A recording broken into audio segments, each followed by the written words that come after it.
Hey, Awen, remember that Caleb's coming over in like a little bit. He should be coming through the portal here soon. You remember you got that set up, right? Awen? Awen?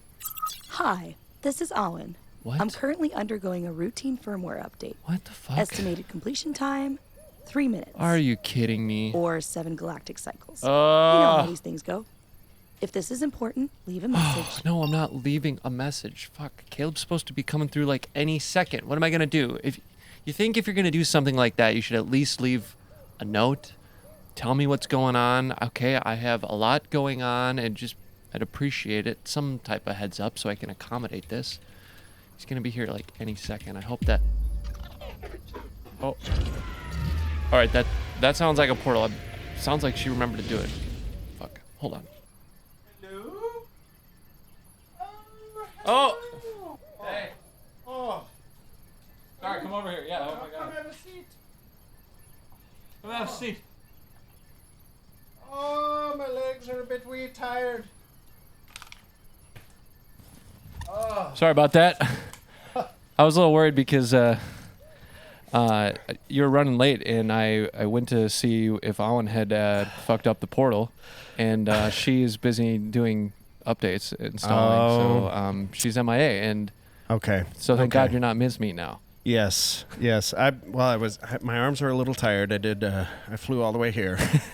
How I'm assuming your first portal experience. That is my first. How was it? I gotta tell you, the only thing is maybe a little bit of stomach queasiness, kind of like the top of a hill of a roller coaster. Okay. You know, when maybe if you're sitting in the back, the car is a little wobbly. It's like the last car. And you know what a roller coaster is? Oh yeah, it's when you get the final suck.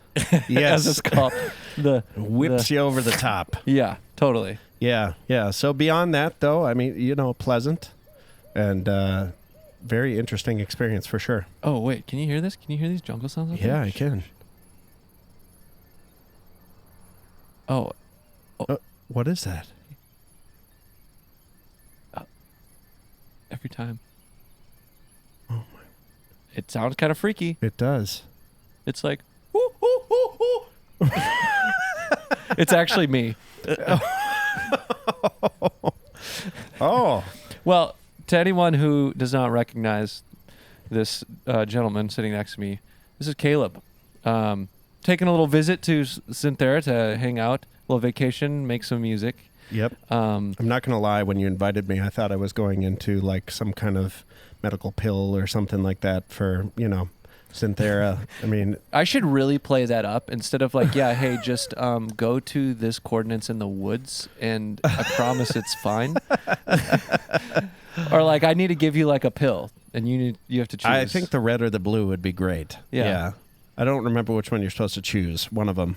Well, it depends on which reality you want to live in. Oh, What would you choose? Boy, I feel like I would love to live in the Matrix and just be an NPC? Yeah, you know. For sure. Yeah. Big fan of NPC energy. Absolutely. But I would like to know I'm there, actually. So in wait, that you case, can't though. In that case, that you have to be the what do you call them if you're not an NPC? A matricy? What mathematical term do we use? Matricy. Yeah, I mean that would be cool. I suppose if you were completely blissful, and just had no idea. But it would also be cool to like be in the Matrix and know you're there and just mess with everyone else. Oh yeah, who comes in? That would also be cool. Yeah, I mean, well, couldn't you just do that in real life? Like, if that's what you want to act like, and you're just telling everyone else that you're not real. You're Guys. like, did you just fuck with them? And they're like, what's this guy doing? None of us are here. You think that's air you're breathing? Well, that would also be like kind of unsettling if a guy just kind of walked around and would like go up to you at a coffee shop and he's like, none of us are real. By the way, we're not here. You think that's coffee you're drinking? It's not. I grabbed it in a cup in the back. And then he just like slowly moves away to the person sitting next to you and says the exact same thing. Around the entire coffee shop until the people yeah, like slowly, like one by one. Same bit, same delivery. Who the heck is that? That's Hank. He's here all the time. Is he homeless? No. Nope. No, he's actually a very successful CEO of a business. The business is actually matrices. Bad joke. I don't know. So yeah. Yeah, your camera looks way nicer than mine. Well, you got to pay for quality here. Tell me why. Why is that? Well, I've got a jumble of cameras over here.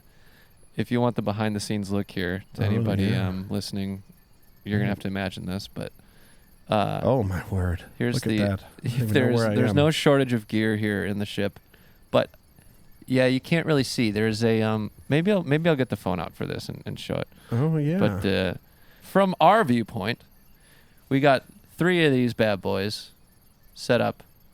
Oh yep. But they're all connected in a little variety of ways. It's kind of a clusterfuck. I've got them. Kaleb knows this because he's a production boy like me. Production boy. We've worked a lot of production in our lives for the same companies and just doing band production shit. But I'm capturing video with like capture cards, Elgato capture cards. I've got a couple NDI converter boxes, so I'm converting the video to IP over the network. And I've got a couple USB cams, plus, Computer's working overtime here. It's actually production doing boy to the rescue. It's doing okay, but I'm hitting the capacity of all this stuff, so I've got to redo my whole rig again. There's no shortage of this. Okay, tell me. I feel like that's production life, isn't it? Okay, because all I do on this show is bitch about how I have to rewire my rig and troubleshoot it every other day. Oh, yeah. But you do this, you deal with the same shit. Yeah. Like, every single time you go do anything, you do music or you want to, put on some headphones and just simply put on headphones. You got to redo something in your studio or see. This makes me feel better. I'm not crazy. This is it. This is proof. This is it. Well, yeah. Every single day is just.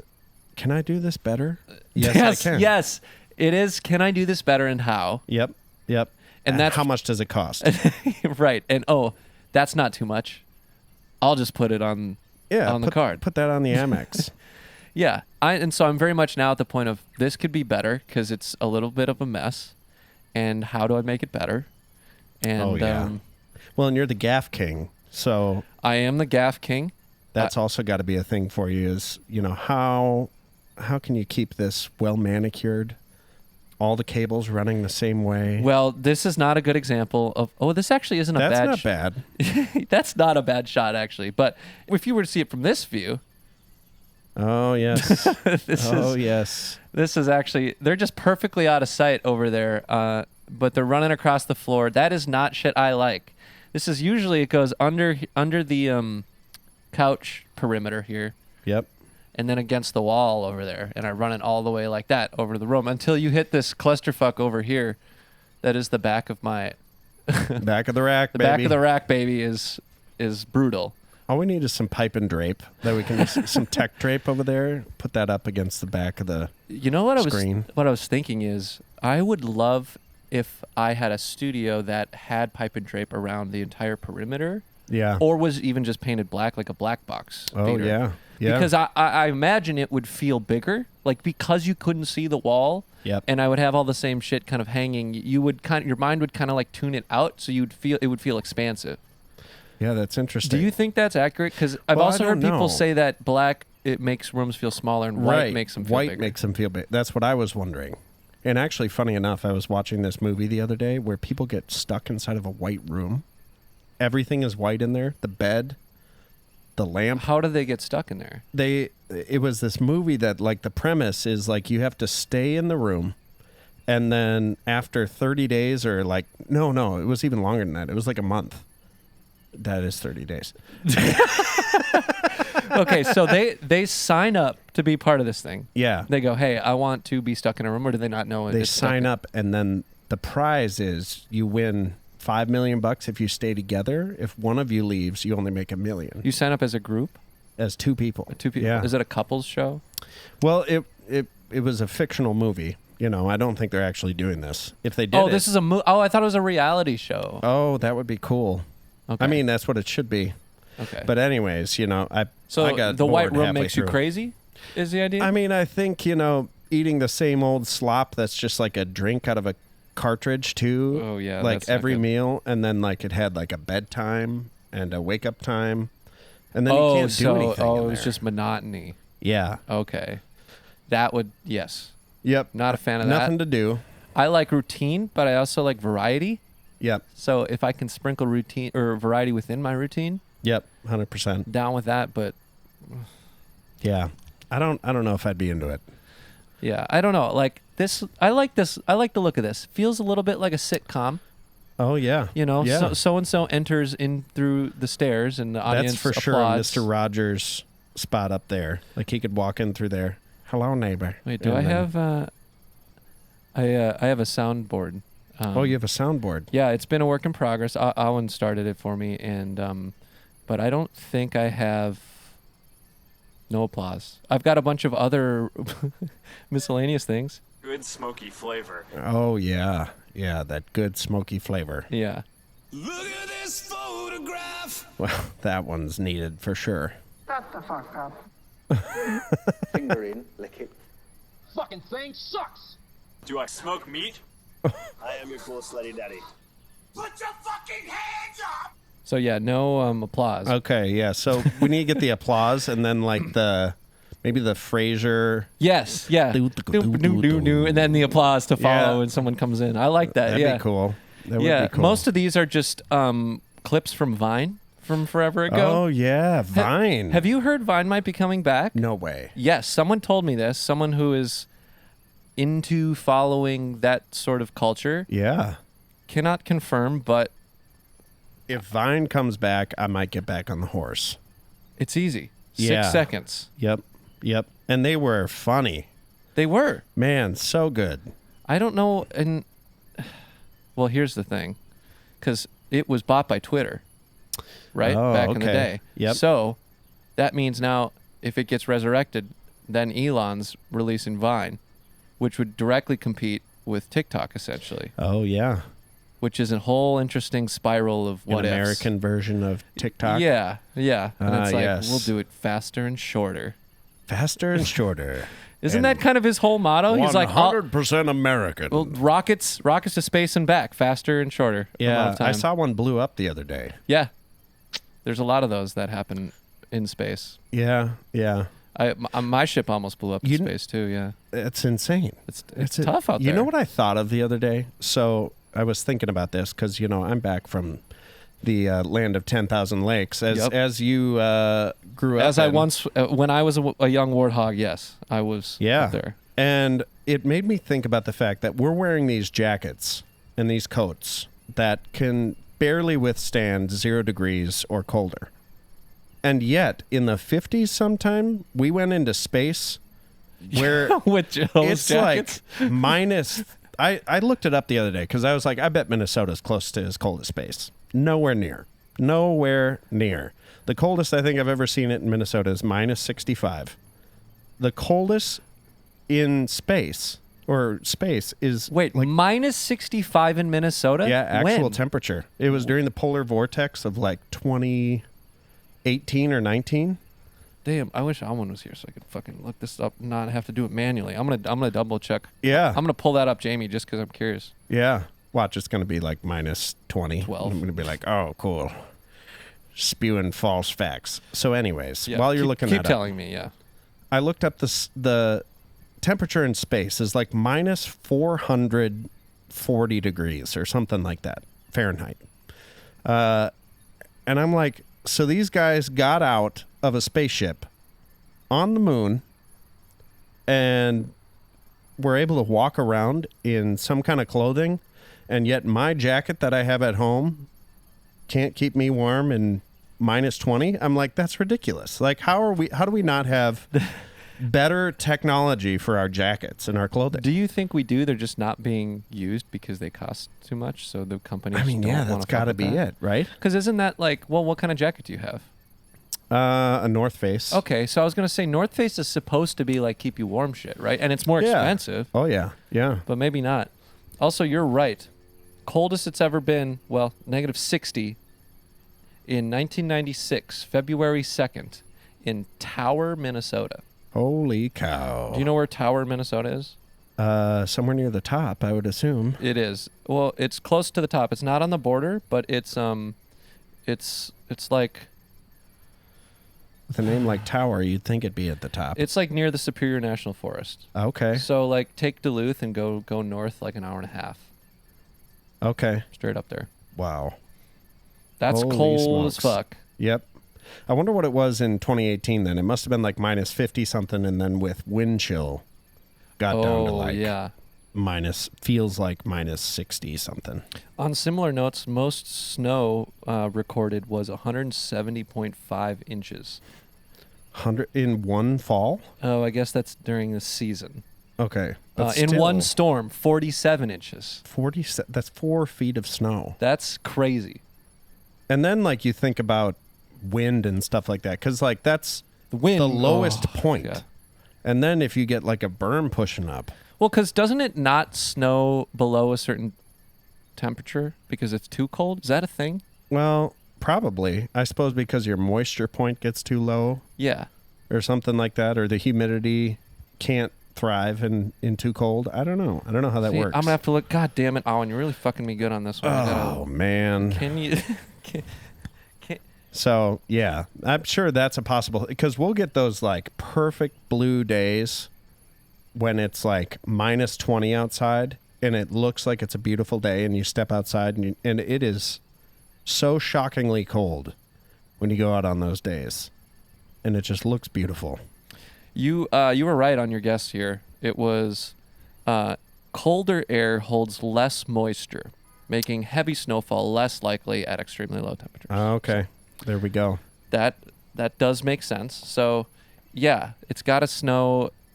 It's definitely more likely to snow probably between 0 and and freezing. Especially because most of the time we get like a really big snowfall. It's like most of the day it could almost be rain, but then it gets down to like 30 degrees and then it just dumps snow. And it's like, it's not even the snow that bothers me. It's the cold.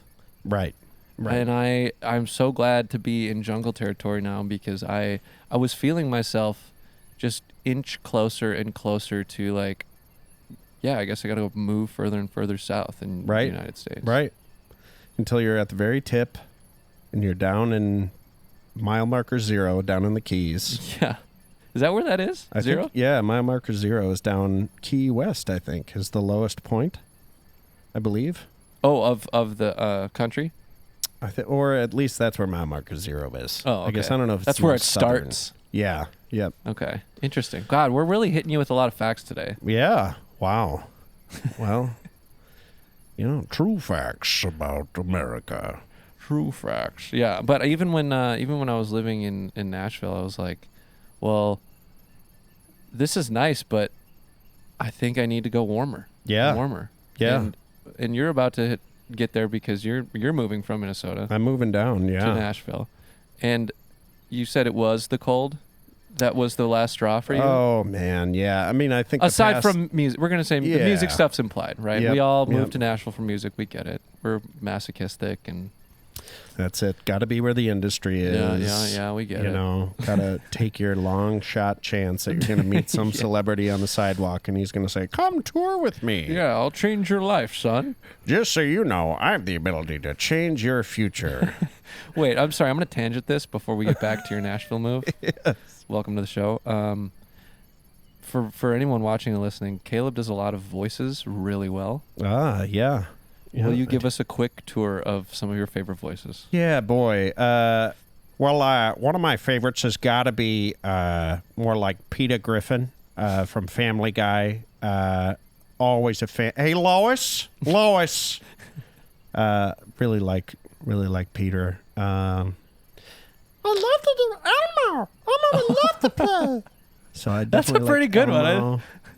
I remember one of the first voices I learned was Stitch from Lilo and Stitch, because he's all, Stitch is my family. How do you do that one? Lisa, little Krista. What did you even just say?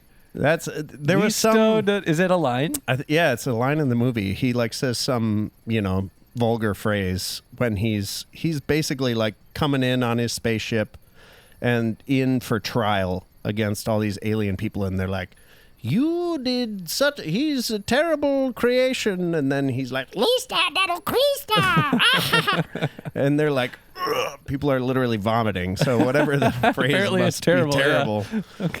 Yeah. Okay. Yeah. Boy, beyond that, I don't think I've ever asked you, why did you get into doing voices? Just for fun?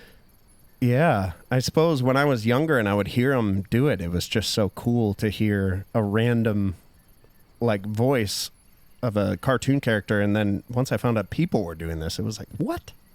How? Like, how are you doing that? Oh, like you thought other things were doing the voices and not because humans? it was like, there's no way a person made this, or Yeah. you hear, oh boy, hello, and you just get some vocal control over the way your vocal cords work, and you can completely be a different person or a different character. And then of course, when I was young, like kind of in my early 20s, it was funny to be like, you bitch, or right. say something a cartoon would never say. So that was fun. Mostly entertainment, I suppose.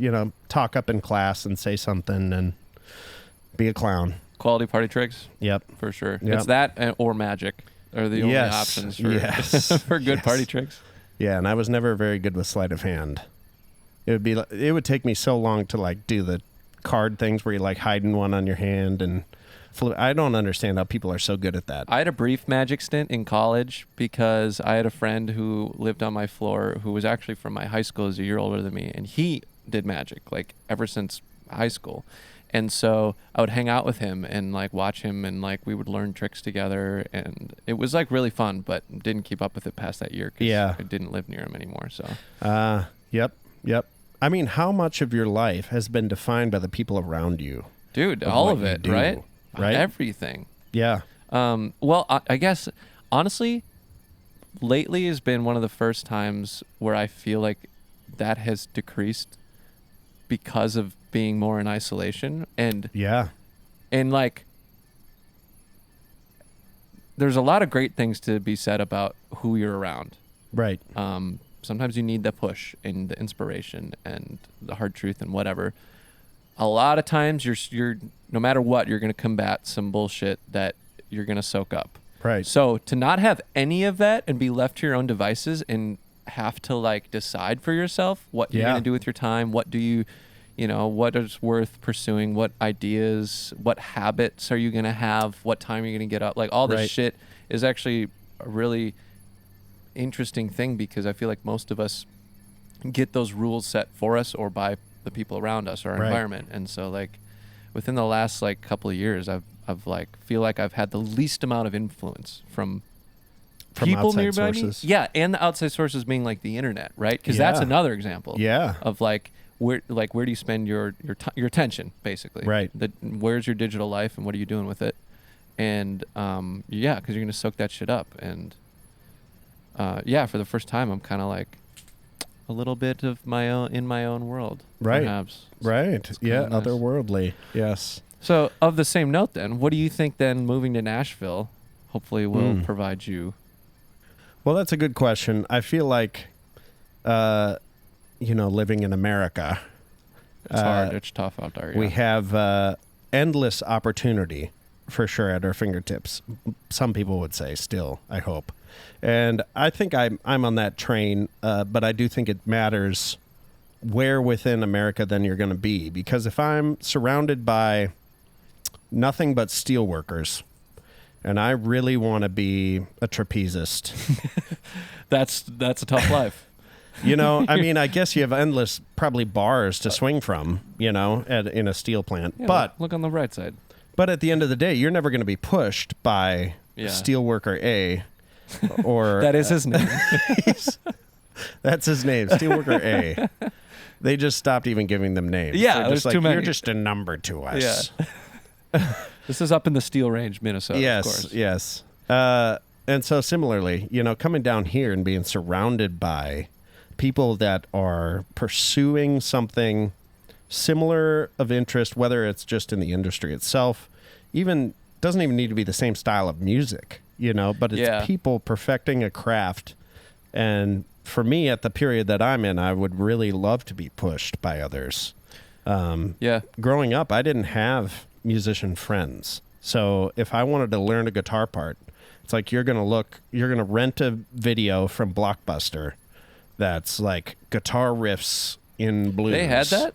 Yeah, I think they had all that kind of stuff. Oh, I never really got, in my city, we had what was called Mr. Movies. Oh, yeah. Yeah. We had a family video. No Blockbuster, but I never saw a guitar course video. I don't think I was even looking, to be honest. Yeah. Back then. But, I think it's interesting to be surrounded by. I think there's a good side of being alone for sure, because you have to deal with yourself at the end of the day. Like, whatever's going on internally, you got to figure that out. Whatever mentally you need to hurdle yourself, you got to figure out how to do that on your own. Yeah. But then to be pushed, at least in an industry, and be like, you know what, these people are working super hard at this, and I could go over and even just glean a little bit of information off them, or a little trick, or even just be filled by seeing them be joyful in their craft. Totally, yeah, just a mindset. Yep. Because, it's not exclusive to, like, music industry, because so much of it is, like, run your own business, right, or, like, promote or market your own business. And right. There's a lot of ways to do that depending on what you're selling, but the work ethic or workflows or any of that shit is, like... Yep. Think about, like, sales conferences, right? Like, we're familiar with a lot of those. Yeah. Like, do you think it's really just so that we can get together and we can spew our business's mentality on top of you? Like, no, it's about the camaraderie, rubbing shoulders with other people. And so they must, like, do you know anything about, like, the how the metrics break down of, they must be able to justify that sort of event does turn out profit that makes the cost, because like these events that Kaleb and I have worked in the past, like, for years, are mostly like corporate style, like clients that put on a keynote type thing. They bring all these employees in. They have a motivational speaker. They have breakouts. They mingle. They talk. They share what's coming. They share tools. They give them swag, like all this stuff. But it's not cheap to put it on. Like, that's a kind of a luxury event for a company to do. And granted, it's a write-off, but you still wouldn't justify doing that unless you did. It was worth it. So, like, have you heard anything about, like, I feel like you were always closer with, like, the CLA folks. Yeah. Did they ever mention, like, no, like, this truly turns out profit, they sell better, they work together, they're more productive, like... Yeah, I think for what I've seen within the higher level, like, leadership trainings and stuff like that, that's when I've seen the value that they've talked about with, like, CLA. Okay. Bringing these people together, they actually get to present ideas and stuff like that to the executive leadership. So for them, coming there, it's like an honor. And then on top of that, it's a chance to be noticed. So I feel like everyone is pushing hard to, like, be seen, show their idea, and really rub shoulders with other people that are of similar value that they could team up, or, I mean, because they're building organizations on the side, or like little projects that are going to be implemented across the company. True. Because, like, if, let's say, how many people on average attend one of those? Like, is it in the thousands or is it hundreds? It depends on what it is. So, like, CLAs, some of their bigger events, like we did one, there was 1,600 people. But that was much lower level, like, employees coming in. That's no one in, I mean, leadership is still there.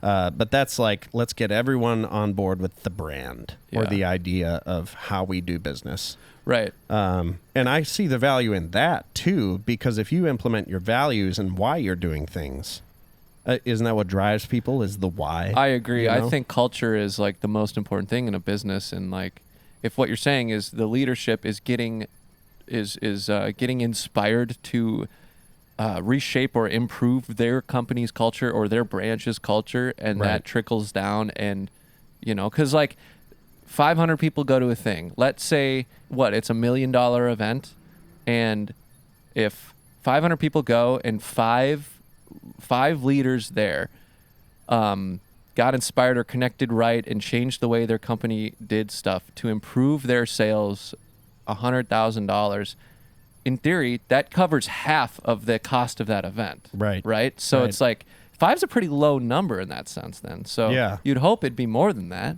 Right. And maybe that is really all it takes, like just culture. Yeah. I mean, that plus when you are going to like an event where you're bringing in outside people. I just did one for a company called Orgel, and they are a distribution network where they bring in their clients and they basically show off or, let them know these are the services we offer.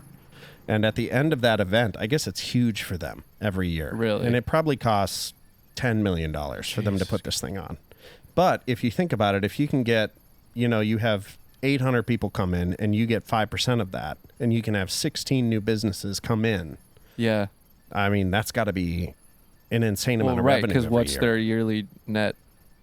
Well, they're a $3 billion company. Oh, so God, see, my brain can't even like tackle numbers at that scale. Because you're right. They're going, all right, well, yeah, if we get 15 people to become a new client and we get 5% of their yearly revenue, and their yearly revenue is $1 million, and we'll add that up real quick, that's $12 million. The event costs us $10 million. That's a profit of $2 million. Why would we not do that? Right. Yeah, but like just to be able to like casually crunch those numbers in the millions and be like, yeah, all right. Yeah, that makes sense for sure. Yeah, it's a wild industry for sure, because there's all sorts of different kinds of events too. You have events that are just for fun, like more the morale building, like we're going to get everyone together and just have a party, and even invite people into the like CLA, get all these young kids integrated into who we are and show them that we're more than just a CPA or whatever. So yeah, it's pretty wild. Yeah. Y'all didn't think you're going to learn about the culture of corporate conferences today. Yeah. It is interesting though how niche it can get. Like Orgel, like you're talking about, it's like for selling screws at a hardware store, and they're a multi-billion-dollar company. Yeah, I just passed one of their trucks on a couple days ago before I came. Like a supply truck, like a semi. Yeah, like a big semi truck here in Nashville, or back home in Nashville, I guess. Yeah, totally, because this is because we're in space. Yeah. World. Yeah, there's a lot of stuff in space. So tell me a little bit about what you've experienced here. What have you noticed about like the wildlife? There's a lot of weird shit. Sadie brought home, while I was gone on tour, she brought home this feline-looking creature that on a whim will grow scales and talons and wings, and she's very mean and scary. So it's almost like a shapeshifter. Kind of, yeah. And it's very confusing because it'll be cute for a few seconds, and then just the wrong breeze. Is it like when you feed it at night? Like, what was that movie when you had these cute little fuzzy things, and then you would feed it after dark? Isn't that just Gremlins? Gremlins? Is that what it is? Called? Yeah. And like they're cute fuzzy creatures until you feed it something, and then it turns into like this human eating creature. Yeah. I've only done a little bit of exploring. Sadie's done a little bit more. She's the what do you call it? When you collect, gatherer. Is the word I'm looking for. Forager. She's more of the gatherer type, collecting dead bones and mushrooms and things like that. Witch shit, Yes, witch. Yes. I'm usually in here. Yes. Working. Well, you got to repair. You got to get things up and rolling. Well, yeah, we're doing a lot better than we were doing previously. Things are a lot more stable. But we'll see. If I choose to tear apart the video rig of the ship, maybe we'll backtrack us a little bit. Is that tied to the life support at all, or are you okay there? I'm pretty sure it's separate, but sometimes you don't know till you get in and you unplug something and you go, oh shit, that's right. I ran that extension cord over there, and that's the oxygen. Yeah. Dang it. There was a funny Family Guy episode where they go down to the bottom of the ocean, and Peter, of course, is down there in the bottom of the ocean, and he's like, "Do you mind if I turn on the radio?" And he turns the pressure dial in everyone's eyes. Not his though. Yeah, they all come out, and he's like, "Well, excuse me for trying to add a little joy in your life." I love that show. It I don't is know so what good. it is. It's just a nice feel good watch. Yep. It's just one of those. The cutaways are great. I love Quirky Dumb. Yep. It is stupid. Yeah. I've really been getting into. I don't know if you've watched Futurama ever before. I actually never watched it really. I mean, maybe episodes here and there randomly, but yeah. Is it a similar energy? I mean, yes and no. Because I think it's actually made by Matt Groening, who's like the Simpsons, right? Simpsons guy. Yeah.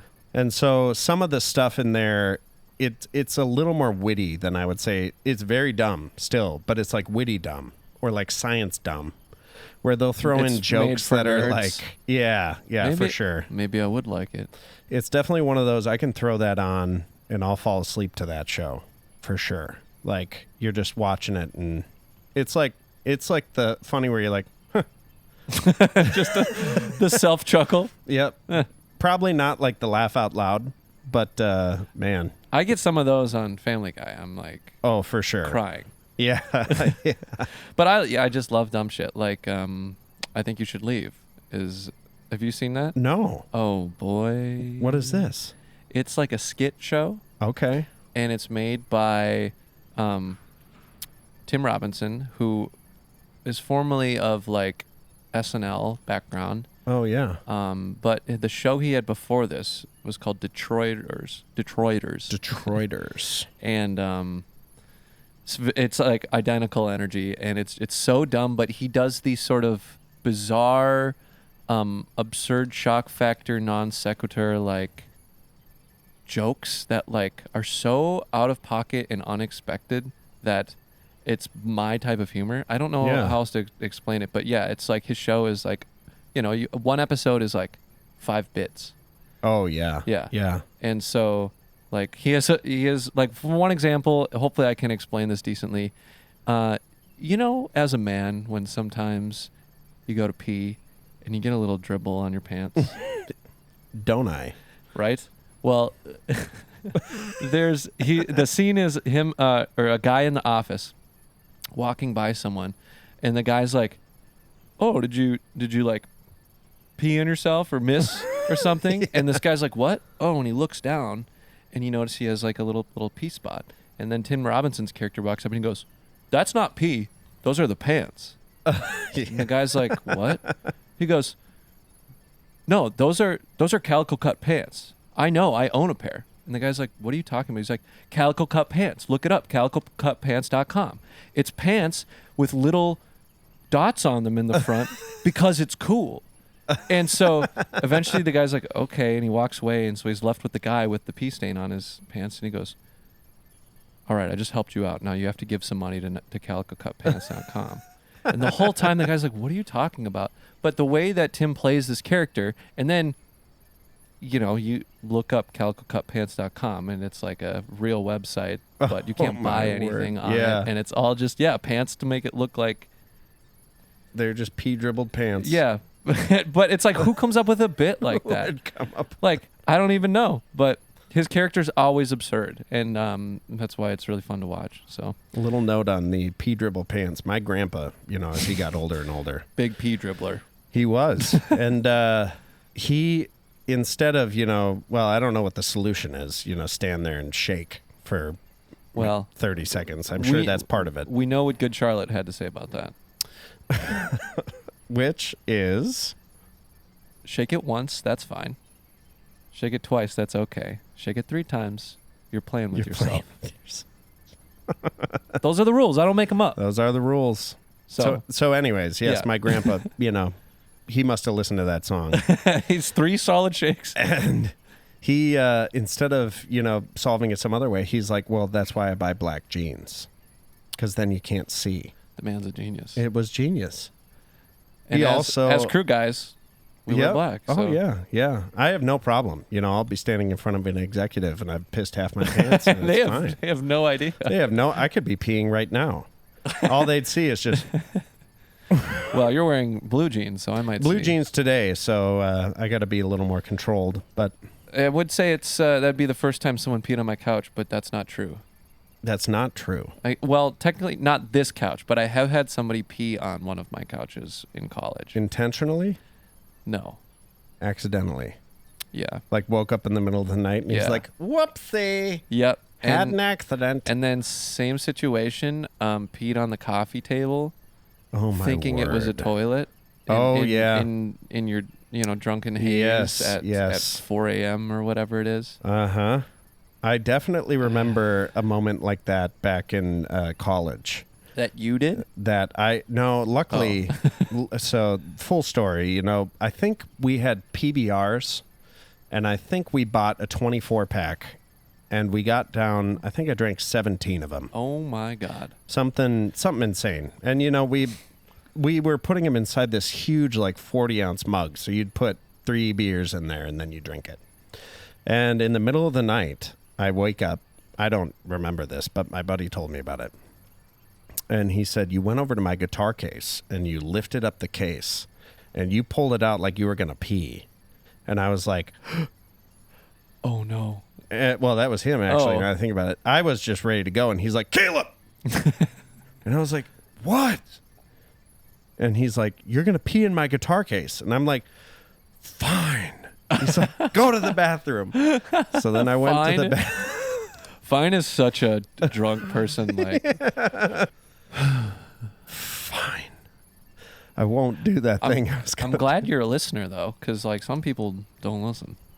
Yeah, I mean, I was not coherent, so I'm surprised I did. But my subconscious has a good conscience. Sadie's not going to like that I'm going to tell you this, but she's not here, so I don't care. But she Okay. peed on a floor fan once. In college, thinking it was a toilet. Oh, my word. That poor girl, Sadie, I'm so sorry. A floor fan. So, was it on? It was... I don't remember if it was on, to tell you the truth. I don't think it was. I think it was just... Thankfully. I think it was, sitting on the ground next to the bed. It was either a box fan type or the kind that tilt a little bit. Yep. Big one. Yep. And I heard the ruckus when she went to sit on it. Oh, and yeah. It collapsed. It just collapsed. Yeah. Yeah. And then I heard the pee sound. And I said, no, sweetheart, I'm sorry.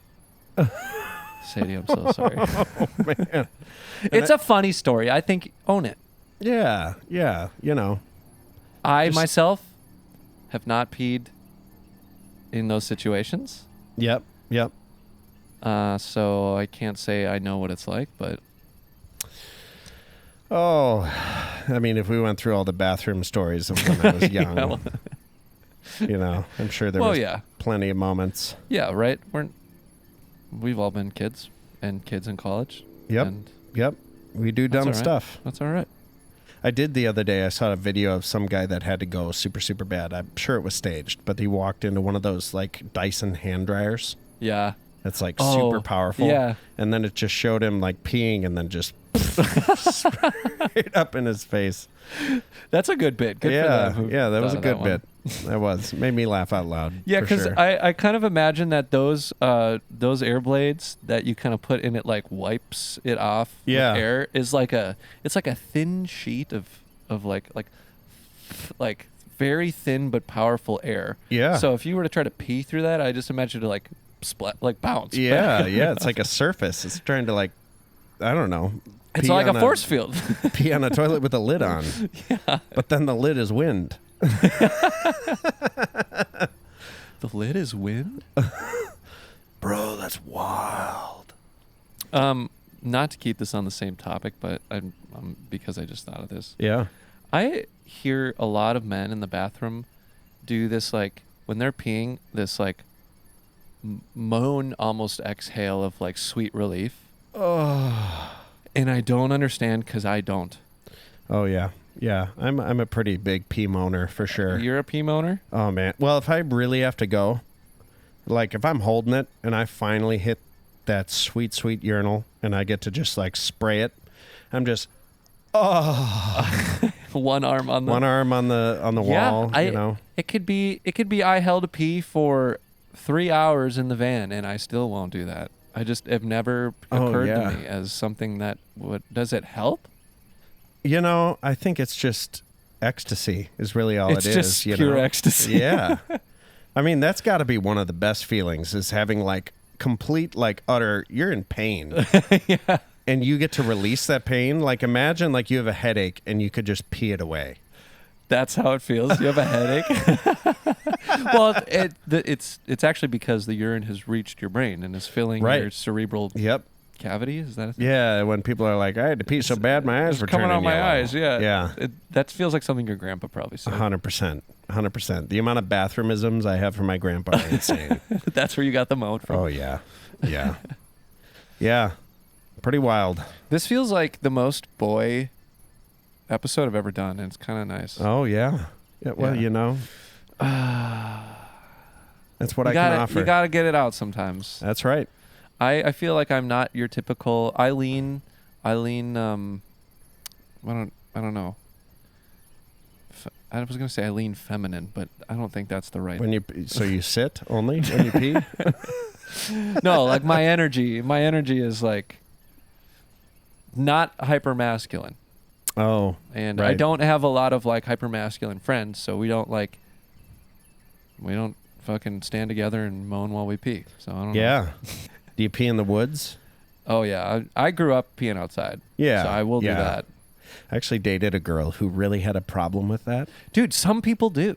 And I was like, what am I supposed to do when I'm like when you're in the woods? Like there's not a bathroom. What do you want me to do? Hold it and like be in pain? Like yeah. I can relieve it right here. Why does she not like it? It's like littering or polluting or something? If anything, I'm giving my moisture to the land, Well, I would like to know, again, I wish Awen was here to look up some more information, but I would like to know what sterile urine does for plant life? Nature. Yeah, I don't know. Well, I do know like with dogs, you ever notice like dogs, they'll have like pee marks on their lawn. I have seen that. Well, that's a territorial thing, right? But I think that's also, I think it's something to do with like the male versus female species of like dog or maybe cat. I don't know if it happens the same way. But like if a female dog pees on a lawn, I think it's actually like worse for the grass, where if a male does, it's not, they don't have the same hormones or something. Oh, yeah, like a acidic Yeah, I'm sure it's something with the acidity or the pH or FH or whatever the heck. Yeah, but if maybe the soil is low acidity and needs some pH, because that's a thing, right? For crops. Maybe it's like heavy nitrogen. You're helping them out. And it would be great if you peed in a cornfield, because corn takes all the nitrogen out of the soil. I don't know if you knew that. I didn't. Did your grandpa teach you that too? No. So one of my best friends growing up was on a farm. And so I would go out and I would pick sweet corn and we'd bring it out to the local market. Was it a dairy farm? No. They had cows for a while, but I think like livestock for them was mainly only like beef, and then they had pigs for pork. Okay. But the crazy thing, if you want to be like an actual like milk farmer and you want to produce that, you can't ever take a vacation. You never get a day off, because the minute you stop milking that cow, it dries up. What? Yeah, it's wild. I've heard that from dairy farmers. So does the cow want to be milked? I mean, I'm sure, right? Because, like, think about the amount of pressure. Like, well, right. Talk about relieving a headache. Yeah, you think about like. But if it dries up, then maybe it goes away. Well, the milk would dry up. Yeah, I mean, similarly to like a woman if she has a baby. Like, so it's like it thinks it's nursing. Yeah, and it's just nursing, so it's perfectly happy, I'm sure. But then at the end of the day, like if you don't release that pressure, I think it like even like just starts coming out and leaking on its own. Sends a signal to your brain like, oh, your baby didn't need it, so let's make a little less of that for tomorrow, and then it just and then it kind of keeps going. Okay. Yeah. Dang. Yeah, the body weans itself off as well. Yeah, that feels like potential controversial territory about like, well, maybe the cow doesn't want to keep being milked because. Yeah, I mean, humans are going to do what humans do, I guess. Yeah, that's tough. I mean, does a chicken want to lay 1 million eggs, how does that work? Because I don't. I think don't they chickens dry just up too? always lay eggs. Well, right, yeah, but certain ones then become what they call what the fuck they call them? Something Sterile? hens. No, they become like a hen that you don't use for eggs and you kill, or you a pot for hen poultry. Yeah, just like for like cooking and eating the meat. They're the older ones, and because Okay. you don't kill your egg layers. No, why would you? Well, right. There's a point where that happens, but I don't think. Yeah, no one's like milking the chicken, metaphorically, right? Like encouraging it to lay an egg. Yeah. It's like they just do it. Yeah, I think. I mean, I think similarly for cows, right? Like once they have the baby, I mean, they're going to produce milk until the baby doesn't need it. And so it's like, I don't think they know any better at that point. Like they're just milking. They're like, well, still need to make milk. Yeah. Or like, does the woman know that she's, is she able to be like, I don't need to make milk anymore? Probably not. Like, I don't think we mentally turn it off, Well, I mean, maybe the cow realizes that's not a baby. Yeah. That and would be- she's like, maybe that's what they do. They make like animatronic, like baby calves that come up and like suck on the udders. I feel a little bit better about that. Yeah. This baby is not growing. Yeah. Then she's just confused at Something that point. But must be wrong with my milk. she's really trying to get the nutrients out to give to the baby so it Yeah. grows, and it's Yep. really good milk. Yep. Have you ever had raw milk? No, so I was talking about this the other day, and I'm really intrigued to try it. What do you know about raw milk? I've tried raw milk. I found it at the Nashville's Farmer Market. Okay. And, it's not legal to sell under the guise of being human food, so they sell it as pet milk. Okay. And that's because Well, we should dive into unpasteurized. why that is. Why is it not legal for a human to drink? Or I'm glad you've asked. yes. I know about this. Okay. Because unpasteurized dairy is illegal in most states. I don't know Okay. the number of states. Maybe I'll look that up. But a while ago, pasteurization laws. I want to say, I might be talking my ass right now, but a while ago, maybe like late 1800s, early 1900s, there was some problems with dairy and having like bacteria or it would spoil and people got sick. Okay. So people really freaked out about that. So they passed a bunch of laws to Yep. essentially require that you pasteurize. Essentially, you burn it. You Yep. heat it up to a point and you burn it to burn off potential bacteria. Oh, you're boiling it. You're boiling So it. you boil the milk. Okay. Exactly. You heat it up, it whatever that amount is, and then you cool it back down and refrigerate it for then long keeping. Right. But right. and so those laws have stuck around since.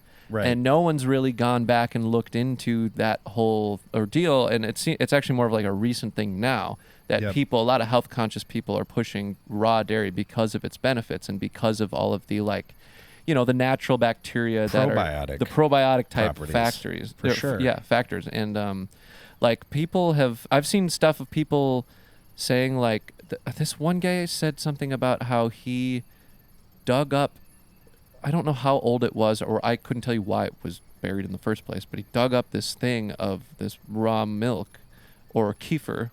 Kefir is actually how you say that. Let me catch myself. Kefir. Kefir is Was it in like India or something? no, you can make kefir out of milk or raw dairy because it's fermented essentially. Oh. So the fermentation, if I remember correctly, prevents like the bad bacteria from Yeah. living or whatever. Milky kombucha. Yes, essentially. Yeah. And so he just drank it straight out of the can it was in, No or the way. glass jar sealed and whatever, and was fine. And Wow. a lot of people are saying there's a lot of health benefits to these things, and the dense nutrients that like a mother cow is giving to her baby. Right. Right. And if you're gonna have dairy, it should be raw dairy. And so I got very curious about that because I stopped drinking and eating dairy a while ago, Yeah. and I miss it, of course. Yeah, for sure. And I also really struggle to get calories, and Yeah. so like dairy is calorically dense. It's mostly fat. I know, right? This whole thing. Well, and out here in the jungle, it's got to be even harder to come by. Well, dairy, yeah, haven't seen it yet. Okay. So I'm looking Would you forward to drink blue milk? Blue milk? Or, you know, like... Blue liquid byproduct of an alien? Yeah, like... Maybe? Like, I don't know. What if there's I'll probiotic try anything properties twice. to some of these aliens out There's here? probably some serious medicinal use of everything out here. Yeah. Much like the ocean. Undiscovered potential, for sure. Yep. So, yeah, would check it out. I very much liked it. It's very, like, rich and creamy. Almost a little bit sweet if you're a whole milk guy. Okay. Yep. What's weird is I grew up being a skim milk guy. Same. I was so not into whole milk. I thought it was like too creamy, too rich. So I would drink my white water with my ham sandwich and Gardettos for lunch. Oh, and yeah. I was like, yeah, give me that. Give me a huge fat glass. Now. What a waste, huh? I know. Well, what's crazy now is that having since tried raw milk and really liking it and taking years off of normal milk. Yeah. I recently had, I think it was just 2% milk. Oh, yeah. Recently being like, oh, did you hear that? Yeah. I just heard something. We're like safe in here though, right? I mean,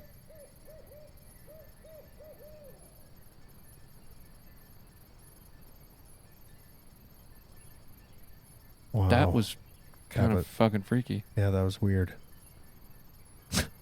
Okay. Well, yeah, there's certainly some things out there. Yeah. Yeah, my goodness. Oh, yeah. Man. Nature's crazy. To wrap that up, yeah, I had 2% milk like recently after trying raw milk, so this was like a couple of years ago when I found it in Nashville. And it tasted burnt to me. Oh, interesting. Which is what it is. Yeah. Huh. So maybe because you would assume like when you boil it, like you're not trying to burn it, right? Like that wouldn't be the point. Like you're trying to boil it. So I wonder if some of that sediment or something got on the bottom. Well, maybe? I would say, what does burnt mean? If because essentially you are burning off certain things from the milk. So it is burnt. Yeah. In a way. Huh. You're obviously your intention's not to burn it as like you'd burn a cake or whatever, but like you did burn something off of it. Yeah.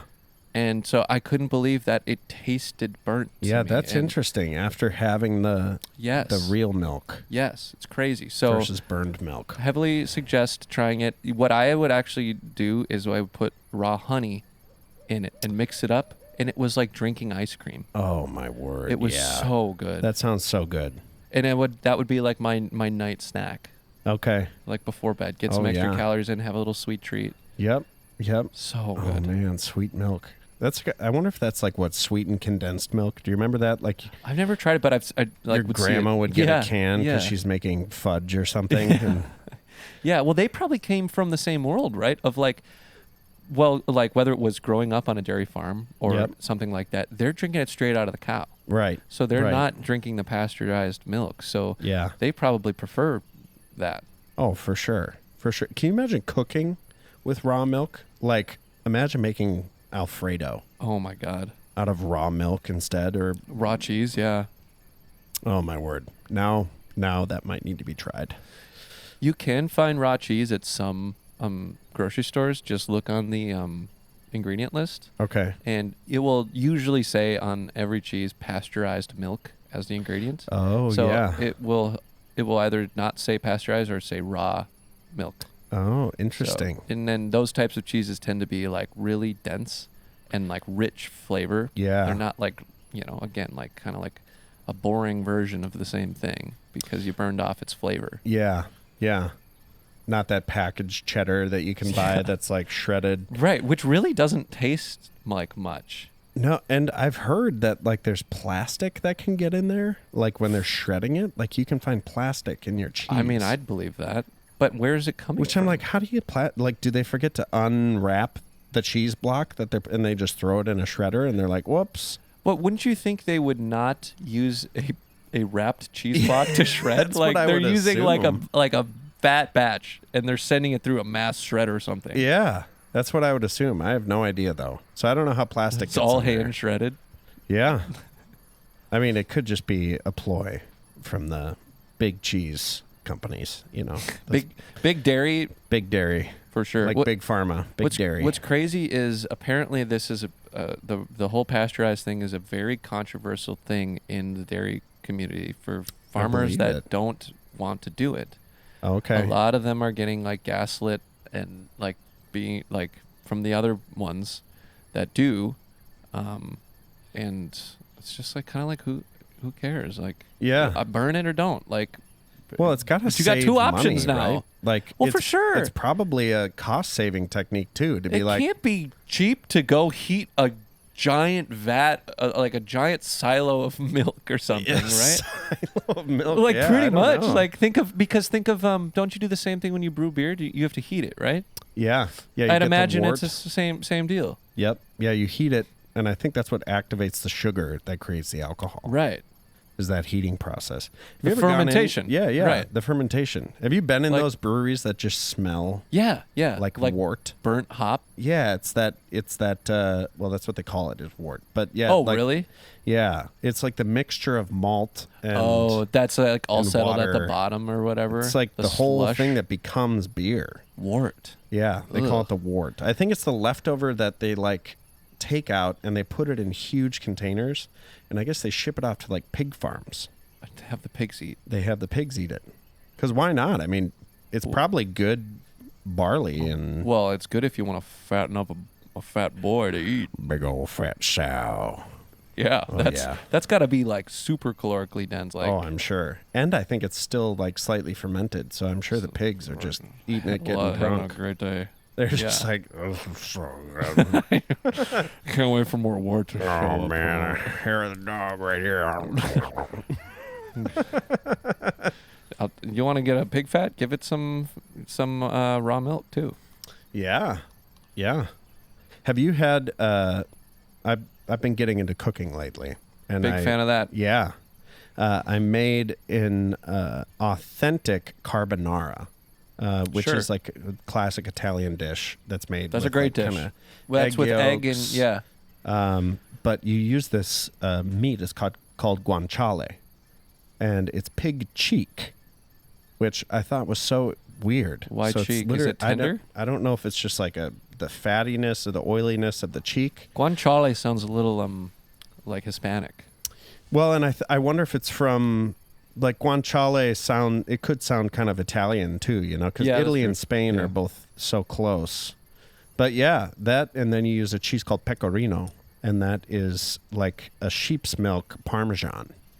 So it's very, very rich, very Oh, sure. salty. Sheep's milk is, I would say, similar to raw milk. Oh, it is. Not as sweet. Okay. But yeah, most sheep milk is still pasteurized. But Yeah. it has that denser, Yeah. right? Do you like goat cheese? I like goat cheese. I prefer like raw cheese to goat cheese. Yeah. Goat cheese is like too moist.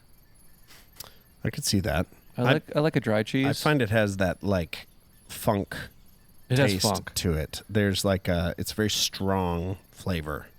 Especially if you get like a more, it must be more aged or something. That really comes out, but it's a pungent flavor. Dude, they do some weird shit with cheese. Have you heard about like stuff like French cheeses and like weird shit? I got to tell you about this. I've talked about this before, but it's like I'm pretty sure I don't remember what it's called, but I'm just going to Google French cheese moth.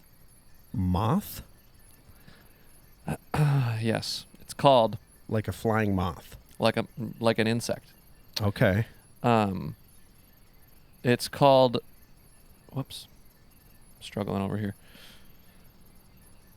Moth. Mothis à la feuille. Moth salafuele. It's a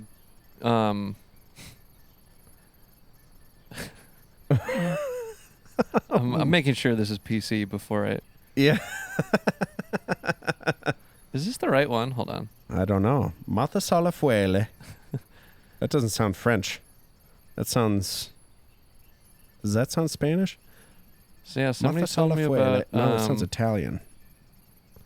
I don't know. I get my accents all mixed up. Yeah, I probably the way I said it was probably Italian because French has that weird like nasal sort of like. It's probably Montesole Fuel. Hold on a second. Buffering. Oh, mimolette. That's what I'm looking for. Mimolette.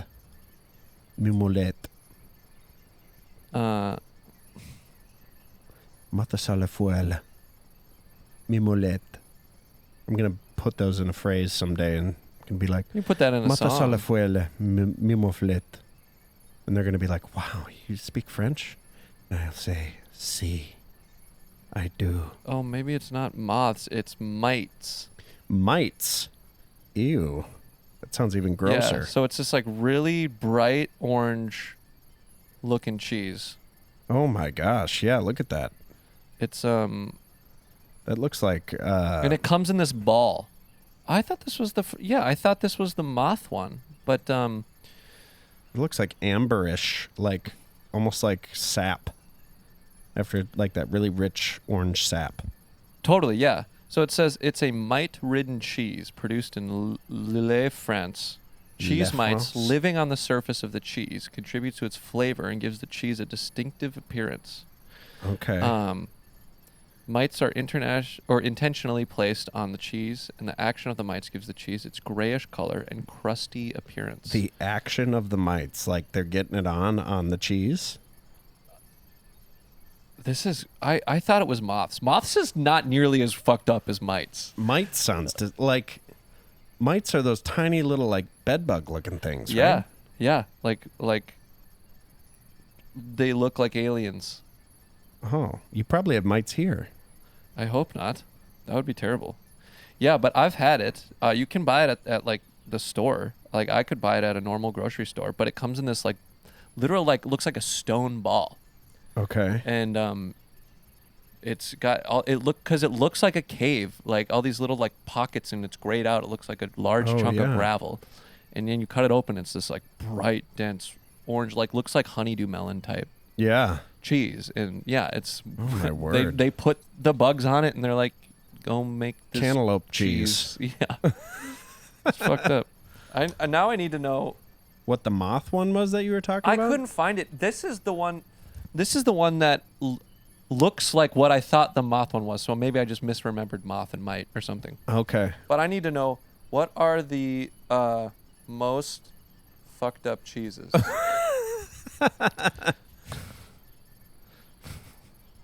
No, I suppose that's a very subjective question. Like, smell, taste. Yeah, I mean, because even just think about like blue cheese, right? Like you're just letting it rot. And then that's like, you want that mold on the cheese. Right. Here, what about made in the...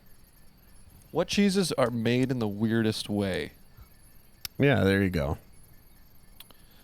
Cheese is so bizarre they will leave you scratching your head. Oh boy. Okay. I better not find like mozzarella on there or something. Yeah, that would suck. Pizza's ruined. I feel differently about that other cheese now, knowing it's mites. I've eaten it before and I was like down with it, but now I don't know. No, you don't know. I mean, yeah, like it's not a grub, I guess, on there, which would still be gross. Puele. Puele. It's Serbian. I don't know how to pronounce anything in Serbian. Oh, I don't. It's made at the Zasavica Special Nature Reserve in Belgrade, Serbia. Okay. It costs $1,700 a pound. $1,700 a pound. Yes. The reason is because it's donkey milk.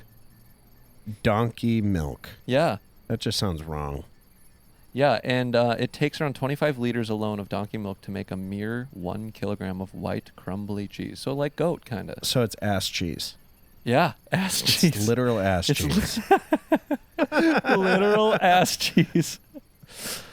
The cheese so stinky it was banned from public transportation. Oh my word. Epoisis, smelliest cheese you can find. It was one of Napoleon's favorites. Just to give you a taste of how repulsive the odor of this cheese is, it was banned from public transportation in France, made from cow's milk and washed in pomace brandy. It's a very smelly, runny cheese. But they say it starts to smell too strongly of ammonia. It's no longer edible? Well, I'd hope not. Oh my gosh, yeah. Cheese made with flying maggots. The Italian island of Yuck. Sardinia, Casumarzu, is a sheep cheese. It literally means rotten cheese, which is ironic because it's made with maggots. Also why some have adapted the name to maggot cheese. To create this cheese, you begin with a slab of local sheep cheese, pecorino sardo. Pecorino. Okay. So does that just mean cheese? Or I don't know. No, sheep. Sheep cheese, Yeah, I think. okay. Yeah. But if you let it go beyond natural fermentation to a stage of infested decomposition, then the larvae of the cheese fly, are then added to the cheese, and the acid from their digestive system breaks the cheese's fats down, making the overall product liquidy and soft. So they puke on the cheese. Or shit on the cheese, I guess. Oh, yuck. Or is it just their saliva? No, there's no way they're not shitting on the cheese. Yeah, it's probably all over. And you said maggots? Yeah, from the cheese fly. Oh. Speaking of excrement, Germany is definitely the world's cheese powerhouse. In particular, one stands out. A highly sought-after delicacy because of its unusual production process, allowing quark to sit in thousands on dust mites. The cheese... what is quark? Quark. I have no idea. It's not what you pull out of a wine bottle. I know that. Enzymes come from the mite's excrement and they ripen the cheese. After 1 month, the cheese turns into a yellowish color. After 3 months, it turns into a reddish brown. And after a year, the cheese turns to a blackish lump, which is the most desirable to aficionados. Ugh. People consume the mites along with the cheese. Yuck. Oh, yuck. That's gross. That's not good. They're like in it. Yes. Halloumi from Cyprus. It's a traditional cheese suitable for grilling and frying because its high melting point. An odd but common thing you see is halloumi eaten together with watermelon in warm seasons. Okay. I guess. Because it's interesting because it doesn't melt. And the world's strongest cheese. The name, I can't say these French words. Point de l'île, Point Maquer. Pont de l'U. Pont de l'U. It quite literally means stinking pickle. Which is a mere description That was my of nickname how in college. pungent. Oh man, I like pickles. Stinking pickles would be... A British cheesemonger, the Teddington cheese, which sells cheeses from around the world, only calls few kinds of cheese pungent. This is because when they describe something as pungent, they really mean it. Their icon behind the word being a man in a gas mask. Oh my word. If they were they were asked which is the strongest cheese in their shop, this would be a strong contender. It's not for the faint-hearted. It has a strong and salty flavor. Oh my word. Well, that's your quick... Wow, that's an interesting list there. You know what's funny? I was watching another reel the other day of this person that would make, it was called shark cheese. And it literally... From shark milk?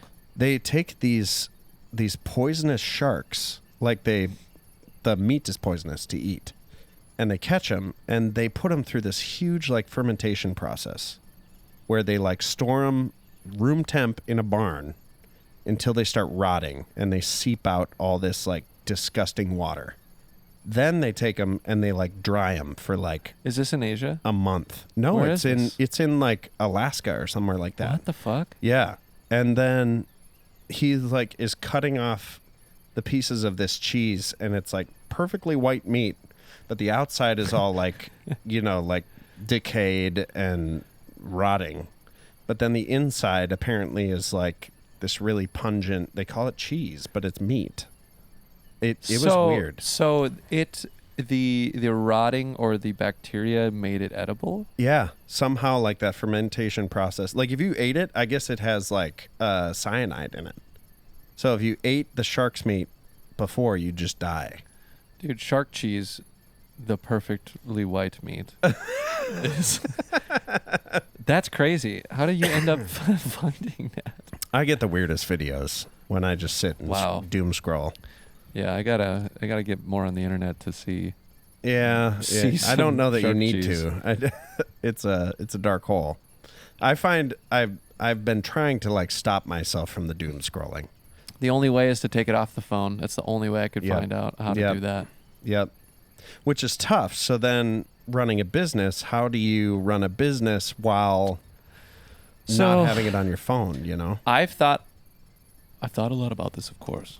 Of course. What I think is a solution is paying for a service like a buffer or a what's it called? One post or one site or something equivalent that's a multi cross-platform posting tool. Right. And you treat it like a utility your business pays for. Yep. And you have to use it as such. So it's like the way, like if you pay for a Google Workspace for your emails or Drive or even your internet, these are all utilities to me that you use a certain way, and it's usually for business. Right. And like obviously you can have a personal email, but you're probably not paying for a personal email. Right. And those extra services the way you would a business or the Google Workspace suite, right? Yeah. So if you buy a buffer thing for X number of accounts per month, because you're also paying for it, you would probably treat it with a little bit more level of serious, I should use this. Right. And then you can use it from your computer. So first of all, I think posting from your phone sucks because it's not efficient. Like everything's faster on a computer. Yep. So then if you're posting from your computer and you're typing and you're like collecting your hashtags or whatever, you know, maybe you got a spreadsheet of those or what, it's going to be just a lot easier to do it. And you'll probably do it more. Right. You'll do it more efficiently. It won't bother you in the same way. You won't get distracted because you can't scroll through the doom scroll. Right. It's just like checking an email. Right. It's a little bit more of like a task. Yeah. Right. Because the distraction's one of the biggest challenges. If you get on there and you forgot or you finish and now you're... And I understand the value of whether it's the whole Gary V, leave your 2 cents on posts. Like there is a networking connection thing and you can't do that with a buffer for sure, but I don't know. If the alternative is you lose a bunch of your attention and your time, then I kind of think it's worth it. Yeah. Yeah. Or you I think you would have to physically set a day, download it, spend an hour connecting and commenting. Yep. And then take it off. I really think it's the only way. Yeah. Yep. You just can't trust yourself, right? It's like we don't have the power. These apps are literally designed by companies that pay. Like this is real. There's a large scale casino in Las Vegas that is only for research. Yeah. That companies pay the scientists there to run it, to make a fake casino to figure out what's happening and how to optimize and all that shit. Right. And the scientists don't give a fuck because they're getting their research funded. Yep. So it's interesting to them, but all of their findings is getting used by people that develop apps like this. Right. To keep your attention. It's hijacking what's called our like scarcity brain. And there's like this like if I can sum this up, this is going to be a good test of my knowledge. So like think back to when you were a hunter gatherer. Yeah. Okay. You go out to find food because you need food. You're struggling. Right. And you are searching forever. You're trying to find something and you go, holy shit, there's a deer over there.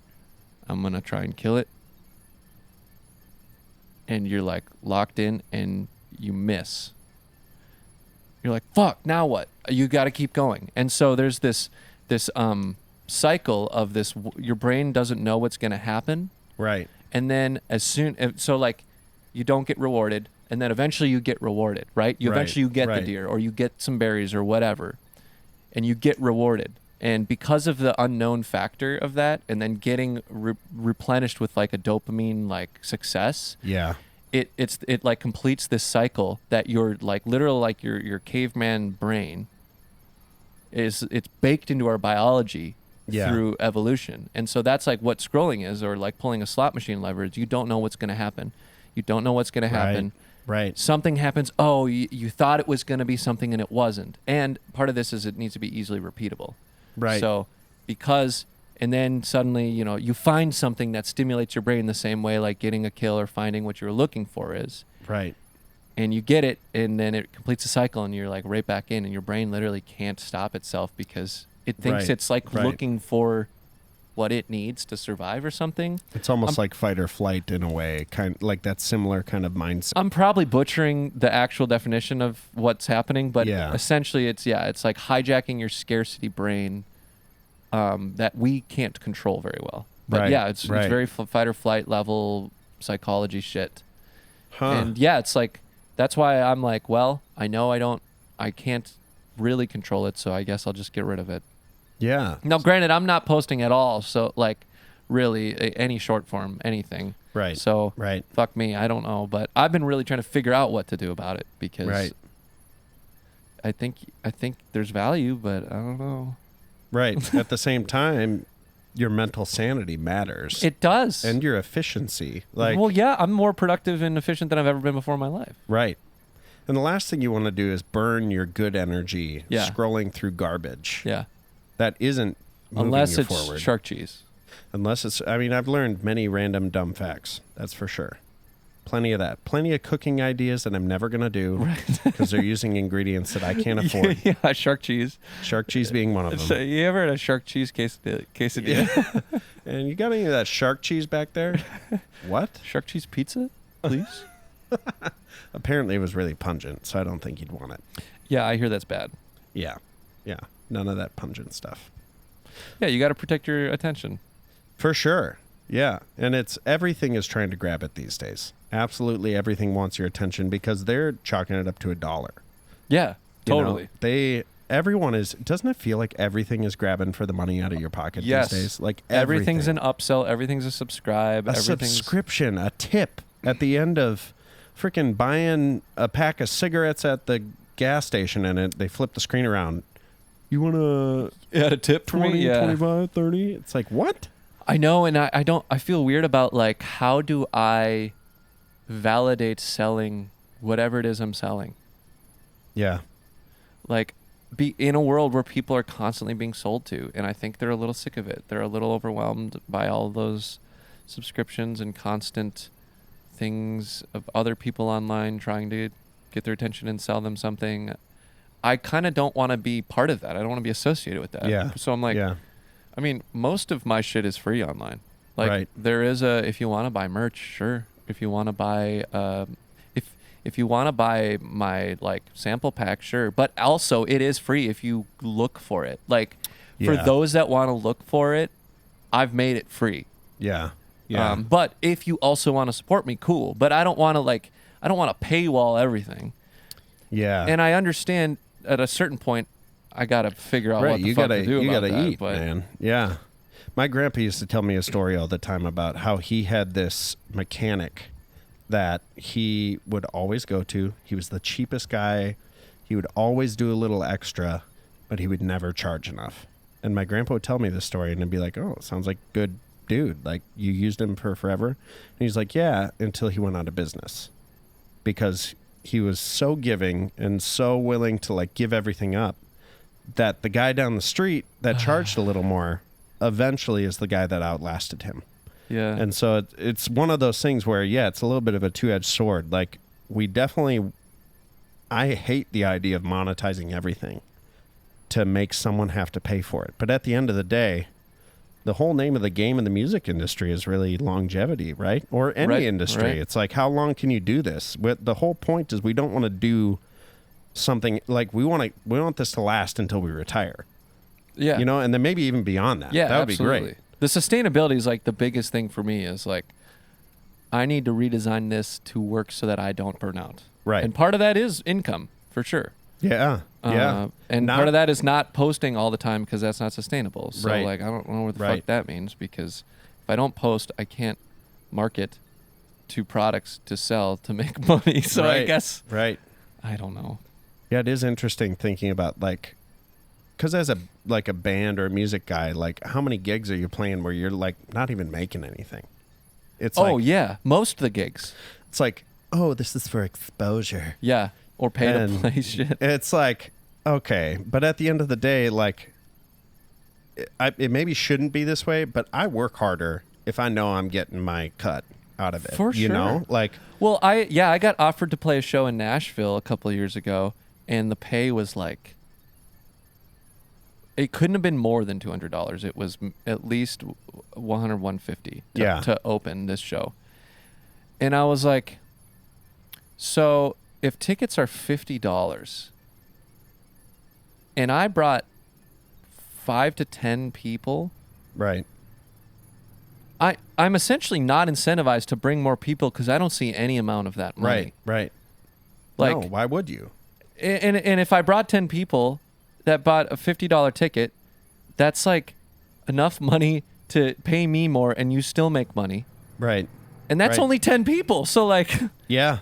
where's my incentive aside from exposure, which exposure is fine, but frankly, the exposure of opening a show is a hard ask because it's at doors or shortly after. There's Right. not a lot of people. Right. They kind of Right. don't care. They're there for the headliner or maybe the person before. Direct support's different. I would consider direct support less money because there's people there.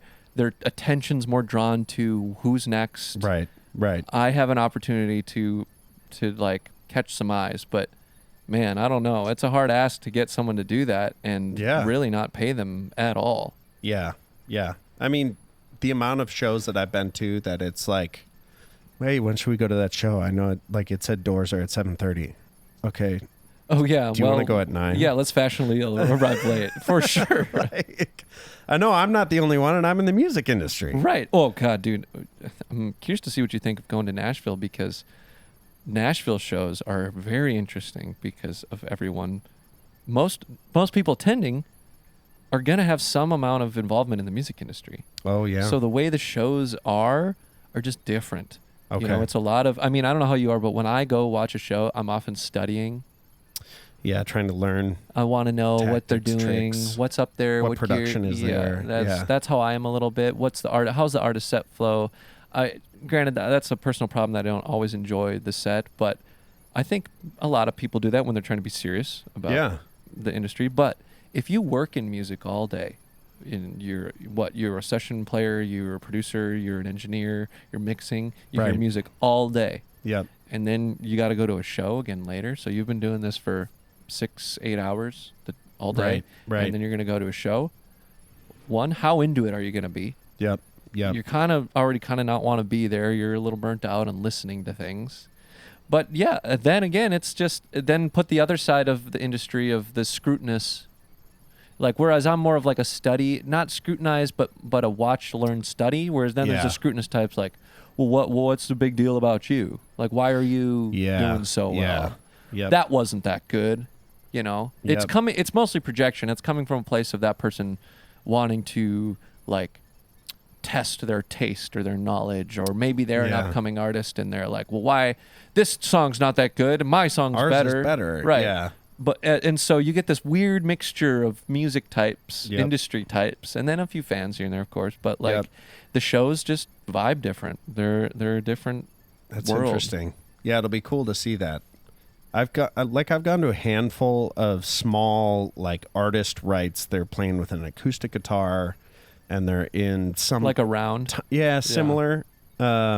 Just showing off their songs and stuff like that. That's very industry-ish. Yeah. Writer side of industry. Yeah. And people there are very like, they're locked in. You know, they grab their beer and they're quiet everywhere.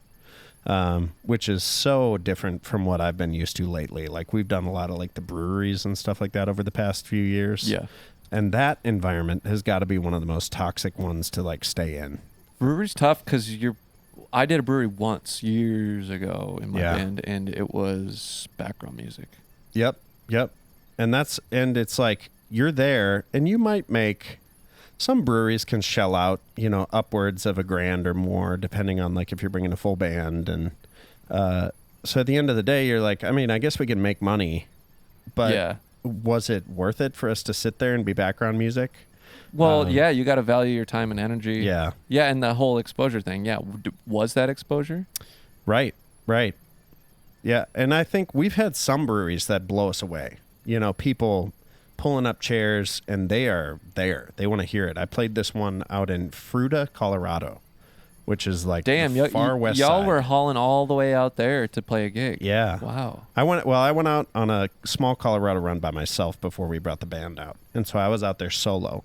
I had literally like driven through these dirt road mountain pass roads. And I get there, I had like gotten a car wash ahead of time. And of course I went through these dirt roads, and I get there and I open the back of my truck. All my equipment is just coated in dust from the dirt roads. And I'm in like a bright white t-shirt having to load in onto like this outdoor stage, and I'm mad and, you know, just setting everything up.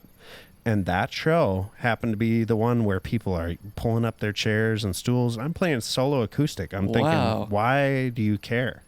And we probably sold $450 in merch or something like that on top of that. So it's just like, what? Yeah, some of those shows really surprise you. You never know. But yeah, that's part of that strategy. You kind of got to weigh the pro con of, right. Do I want to gamble? Yeah. But that's, again, I feel like that's a little bit back to the scarcity brain thing of kind of what tour was like, because, man, it is brutal and relentless.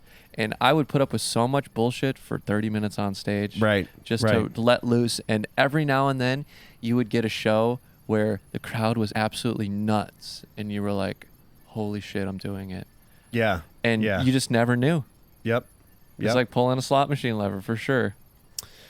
Well, and that's the sad thing for, like, I just think about as like a musician or someone trying to do this.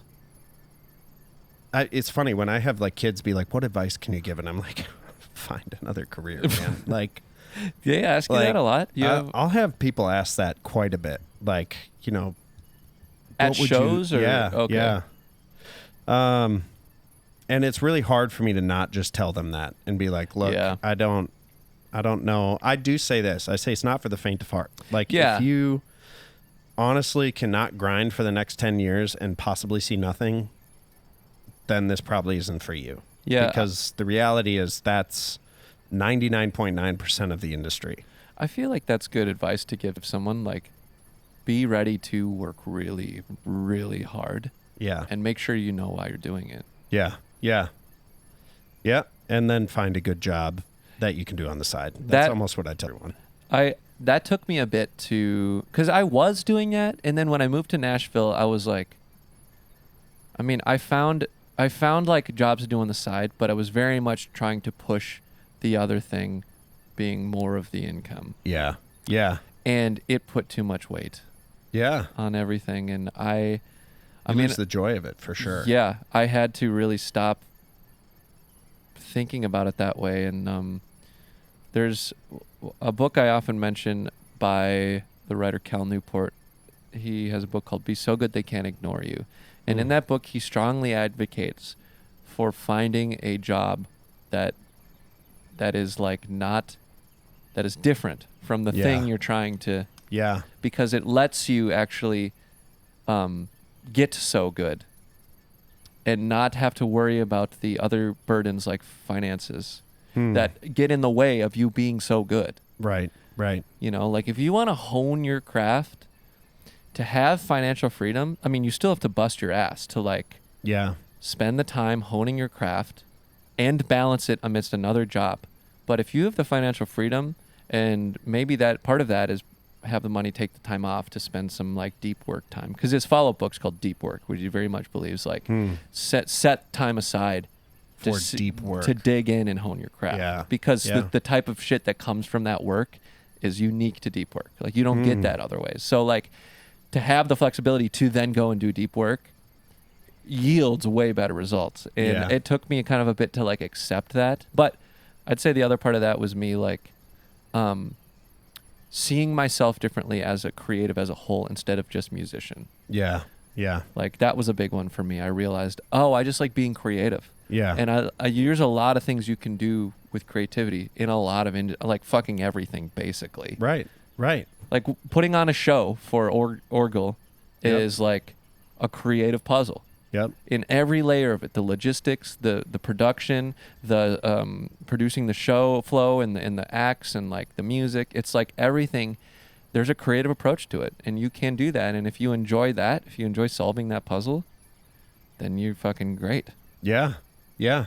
I found that very similar with what's funny enough is like that band small talk that you have after the show. Oh my God. You get people. Frankly, I fucking hate that. And that's, I'm probably just designed for it. You mean I the guess. 6 set? Well, you might be just like a better, I was going to say nicer person than me. I'm not, I'm a nice person, and I'll do that chat, but man, the 6 set, bro, is like not what I'm trying to do. Yeah. Yeah. Because it feels so shallow. Like I'm like a tell me what you liked and you didn't like about my set. Yeah. And how to do it better.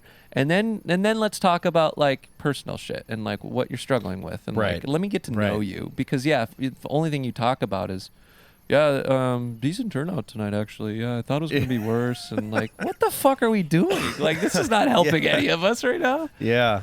People don't want to be vulnerable though. That's tough. Yeah. You're an inviting guy though. I feel like you do very well with.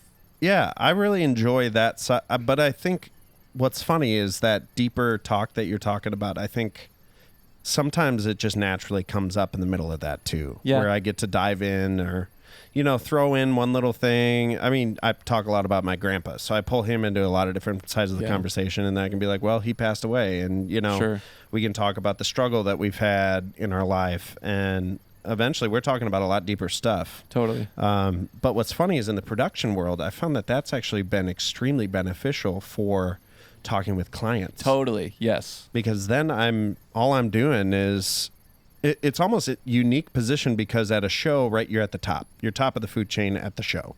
You're the CEO walking out and talking to everyone. And so then when you go and you're talking with high-level clients or even celebrities, it's like that disparity between those two positions doesn't feel very far anymore because now it feels like, oh, I'm just talking like I'm talking at a show. I totally agree. And I actually noticed this myself because I worked a gig a couple of years ago. And funny enough, this is some full circle shit. It was for Land O'Lakes. Oh, yeah. So big dairy, folks. It's all about big dairy. But the CEO was there and the company that I was working for was very much like talking like, oh, she's a CEO. Like, okay, things got to be really good. We don't want to upset her. Like that whole. Yeah. And I even then observed the people that also worked for Land O'Lakes under her were treating her like, oh, is there anything you need? Is there like very much like CEO, big CEO, energy. And I was like, ooh. I don't like this. Yeah. And so I'm like, well, I'm going to talk to her like a normal person. I'm like, hey, what's up? How are you? I said, what's up? Like, I'm like, I'm not going to change who I am. Like, I can still be professional and treat her like a normal person. Right. And I was like, kind of quipping here and there, little jokes. And then after the show, I heard that she really liked me. Right. Right. And I was like, fuck yeah, because she wanted to be treated like a normal person. She didn't want everyone to tiptoe around her. Right. So you got to just be able to like talk to someone like normal and. Yep. It's got to be exhausting being at that level and not ever feeling like you're having casual conversation with someone. Everyone's trying to get something or like... There's always an agenda to why they're doing this, especially when it's within your own company, I'm sure. Yeah. But yeah, that's been a unique side of the music industry that's been cool to see. And it shows like what you have interest in, right? Mm-hmm. Like I love learning about people and getting to chat and even things like this, getting to hang out and have conversation that's just, I don't know. There is no agenda. Yeah. At the end of this. It's just two human beings interacting and it's just sharing. Yeah. It's like, I really like the whole like around the campfire mentality. Yeah. Oh, maybe I should get a campfire to put right here. Oh, a campfire would be sweet. No one really uses this for drinks. That's a good idea. Because you're back to hunter-gatherer back in the day. You went out, you tried to hunt some deer, you didn't get them. Your scarcity brain was on a ride, you missed all your deer, and you come back, and because we're social tribal people, there's a few other people there, and you sit down at the end of the day, and you're trying to keep warm, and you're like, oh, fuck, yeah, I didn't get any deer. And you're like, well, you know what helps with that is actually try this out. And I'm like, no fucking shit. Really? A rock? I never thought about that before. Yeah. And you're like, yeah, for real. I got a deer yesterday throwing a rock at it. Yeah, And I threw that rock. Yeah. And I'm like, Totally got him. okay. So then I go and I try to throw a rock the next day and I get a deer. And like, that's just you sharing your experience. Yep. And that's what I feel like this is a lot. It's Yeah. like, and you don't get a lot of, again, deep work, deep conversation. Like you got to immerse a little bit. If it's shallow, and that's where I'm like, I don't like the weather today and nice show, huh? Yeah. Like yeah. that's not deep. That's afraid to get to share, to be vulnerable and all that stuff. So like, I think you only get the benefit if you're able to do that. And yeah, when you dive past, for sure. And I think that coming off the stage, it treats you how to disarm that situation a little bit, because that is something that you need to do. Is you need to peel. Some people need to have their shell peeled back a little bit before they're willing to even say anything. Yes. You know, and a lot of time that takes vulnerability from us on the front end, being willing to share something like a story, like something that we went through that was hard, and then all of a sudden they're sharing, and that's what I like. I like that deep side of it. And so, yeah, I guess I've probably just learned how to get a little better about peeling back the eggshell. You gotta encourage them, coax them out a little bit. Yeah, you know. And if you're a nice and warm, inviting guy, people are definitely more inclined to do that. Right. Yeah, I feel like I'm like a cold open type, where I'm just like, so what makes you happy? Like, what are your hopes and dreams? Like straight to it. What do you like to do? Yeah. Oh, that's good. It's good to have all those kinds of personalities. And I mean, that's what makes a world so unique to be in, is to get to see all these different personalities that make up the world. And cheeses. And cheeses. Lots of stinky cheeses. Indeed. Well, I'm excited for the music we're working on. Yeah. Oh, my word. The more music that we will work on. Looking forward to that. And now that the portal's open, I'm definitely probably going to poke back to Nashville. That'd be good. That'd be good. Don't know if I'll go out with the country boys again or not, if they need me. But, maybe we'll get a feather phone, and they'll ring it when they need. Yeah, that'd be cool. They need a captain. It's like a bat signal they can send through the portal. Yeah, that'd be kind of tight. I would like that. It's just a feather on the ground. Yeah, and most of the time I miss it because I just walk over it. Because you're in the ship. Right. I'm like, guys, call my cell. I'll get a text message. Yeah, we fixed everything out here. Just send the text. And then they text me, and I'm like, I don't look at my phone. I don't check my phone. You should call me. Only FaceTime me from here on out. Oh, man. Well, it's been good catching up with you. Yeah, we can wind down. How long have we been going here? I don't know. Almost 2 hours. Hour 40. That's sizable. Hour 40. Any parting words of wisdoms or things you want to share? You can shameless plug or anything. Oh, man. Yeah. Well, the good old Harbor and Homies. That's me, Harbor and Home. Harbor and Home. I'm excited to come down to Nashville, and excited to see what the town offers down there. And yeah, above all, I mean, I think we've talked about a lot of really good stuff around like possible strategies for getting your mind out of your phone and into other things. I think that'd be a unique thing to try if you haven't ever tried it. I know I've done it in the past for a couple months, and it was so healthy to get outside of virtual land on your phone and just start. I don't know, if you're bored, why don't you pick up a board game or read a physical book? Yeah. Or play the piano. Dude, play a the hobby. Guitar. Pokemon. Go collect Pokemon Oh my cards. God, we didn't talk about Pokemon at didn't all talk 'em- today. Oh, God my damn word. it. What is it? TCG Pocket? Yeah. I think is what it is. The Pokemon Pocket game where you can pull decks of cards. I'm loving that. That has been one of my favorite finds of going back to Earth, is that Pokemon is back. It's pretty cool. I mean, because I had found my old binder in the back of the ship, months ago, and that was exhilarating. And now to find out that it's back on so many levels, the cards are popping, TCG Pocket's popping. That is so fun to play and collect on there. casually. And battle. Now that I'm old and know strategy. Yeah. I mean, when I was younger, I don't think I ever knew how to play. No, I'm like strong ones. Yeah. I think. Yeah. I don't even know. Yeah. I don't have enough of these little fire symbol things, so I'm just going to mix in the electric ones and the other thing. I'm going to use those. Yeah. Yeah, it's nuts now, and like because everything has like such a thriving subculture online, you can find and learn so much. So yeah, hell yeah. Big shout out to Pokemon, brothers of the board. Brothers of the board. Would you like to join my startup called Touch Cardboard? It's like Touch Grass but different. Oh, it's okay. good for your brain. Oh, okay. I mean, why not? It sounds a little sketch. Why? It doesn't sound sketch. Touch cardboard? Yeah. What do you do with cards, with Pokemon cards? Oh, They're cardboard. I suppose you. Are they? Sure. I don't know. Paper? Yeah. Touch paper sounds lame as fuck. Touch. It's like a Dunder Mifflin branch. Yeah. It's welcome to Touch Paper. TCB. Touch Cardboard. Touch Cardboard. Yeah. Yeah, we could touch some cardboard together. Yeah, cool. That sounds cutouts or just the cards? Open, but cards preferred. Cards preferred. Oh man, it's been real. It has been real. See you all next time. Until then, keep figuring it out.